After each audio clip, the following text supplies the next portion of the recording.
Thank you, Mr. Chair, and for the presentations. Chief Manias, in MKO's appearance before this committee on May 7, they cited your presentation that clearly outlined the deficiencies with C-15. And having read your submission to the Indigenous and Northern Affairs Committee in the House, I specifically asked during my critics briefing whether or not this bill would bind the Crown to any actions, and was told by the officials no. This bill simply creates an obligation for the government to draft an action plan in cooperation with Indigenous peoples. And then Minister Lametti told us that the federal and provincial laws would continue to, quote, have the final word in a number of different instances, as I think you've outlined. And officials have told us that the Constitution continues to, quote, be the floor.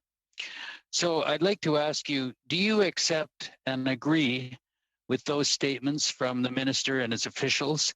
And do those statements seem consistent with any information or representations made to you by them, made to you regarding this bill?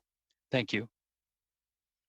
What I will say is that I have experienced in terms of what good intentions that many governments have made to Bemidjigamak and our people.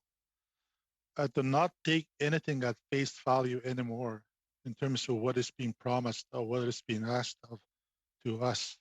We are not actually being it must have real value. It must have some meaningfulness. We've been promised many things by governments over the past, and we have not seen those come to fruition. Treaty being one of them, right? Treaty 5, we had many promises. The spirit and intent of that treaty has not been fulfilled. We have not seen the full implementation or implementation law of Section 35, and it's being left to the courts to interpret what that is.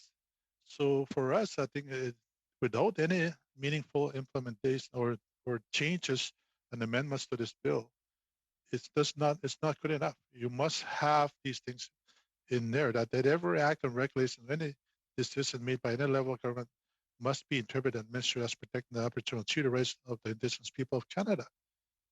And and that's why we say that we, as much as the intentions are there, we recognize UNTRIP. We want to affirm it because we are a sovereign nation ourselves.